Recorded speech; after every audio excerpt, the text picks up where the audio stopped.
The Newsday continues here on One News Now. I'm Diego Castro. The Philippine Statistics Authority confirms a hacking attack on one of its systems. PSA Data Privacy Officer Eliezer Ambatali told Radio 5's Ted Filon and DJ Chacha that hackers were able to get limited data from the community-based monitoring system. A CBMS contains data necessary to analyze target populations for local government policies. The PSA assures that no financial information had been so far compromised. The PSA also maintains that the Philippine Identification System and the Civil Registration System are still secure.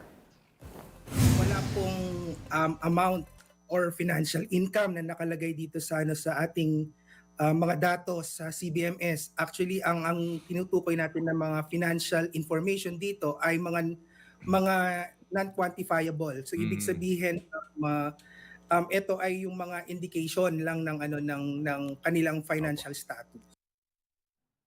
The PSA hacking attack comes at the heels of the Medusa ransomware attack on PhilHealth. However, unlike the attack on PhilHealth, the PSA has yet to receive word from those behind the hacking about their intentions. The DICT has earlier said that local actors are behind the PSA hacking, unlike that on PhilHealth, which was done by an international syndicate. It would seem like Sir Ted that they just want to expose, and actually based on their post, they are bragging that they have successfully entered and captured some information in our database. But right now, there are no intention, or there are no calls coming from them towards us asking for anything.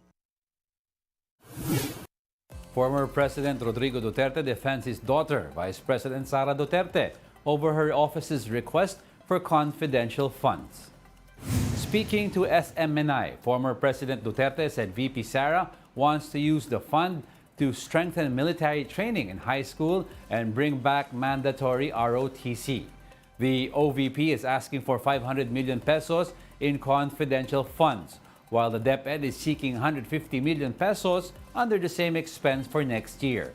These budget requests, however, have been realigned by the lower house to security agencies, while the Senate is still deliberating whether to do the same. Pinasa ko yung rasyonal. Ang plano niya, unahan ko na lang.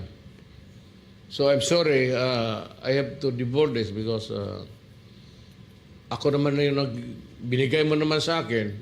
I just make it public. Gamitin niya ang pera. It's only 125 million. Yeah.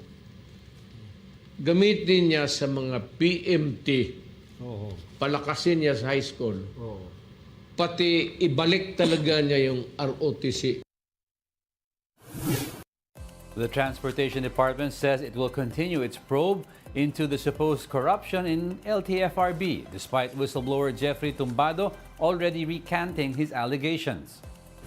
Bautista earlier said that he is pleased that the former LTFRB official recanted, but although Tumbado has withdrawn his accusations, he maintains that there are still problems in the LTFRB. And with that, Bautista says that they will continue their request for an NBI investigation into the alleged corrupt activities in the agency. The DOTr chief also said he is considering filing a libel case against Manibela chairman Marval Buena due to the allegations. Well, pinapaaral ko rin yan sa ating mga abogado. No? Sinisira niya yung aming mga pangalan ng walang basis. No? Napaka-irresponsabling transport leader. For Manibela chairman Marval Buena, there's nothing he can do about Tumbado's reversal. Balbuena maintained that it was Tumbado who first approached him. And although Tumbado retracted his statements, Balbuena said Manibela members are claiming that they can still speak about corruption within the LTFRB. Balbuena also sought the assistance of the Criminal Investigation and Detection Group at Camp Crame to file a complaint against Transportation Secretary Jaime Bautista for threats and harassment. Balbuena claims that the secretary had contacted him yesterday to say that he would file a case against him. In any case, Balbuena said he is ready to face any case thrown against him. Manibela will also continue with its Tigil Pasada on Monday despite Tumbado's recantation.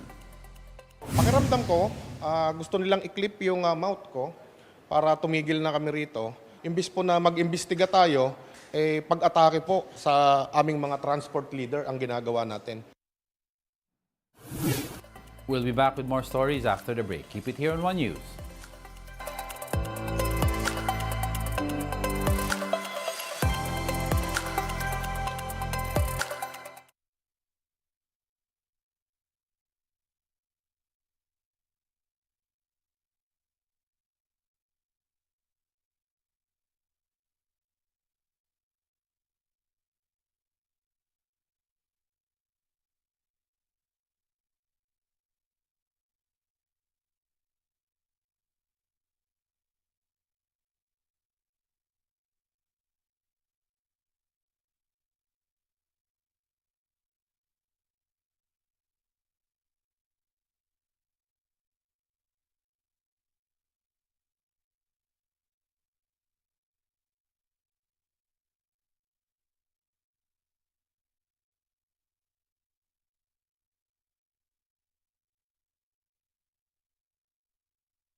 You're still watching One News Now. I'm Diego Castro. Police autopsy reports show that a grade 5 student in Antipolo did not die from being slapped by his teacher, but because of an underlying medical condition.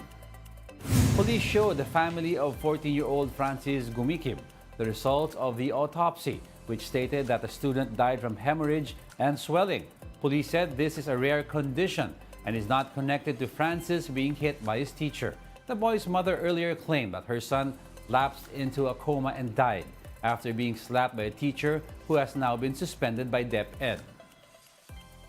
I'll stand with this. No? Lumalabas po doon sa ating pong autopsy report na hindi po connected yung pagkamatay ni Francis doon sa pananampal ng guro. Hindi natin talaga siya predictable. Ito ay nasa loob sa gitna ng utak na nangyaganip.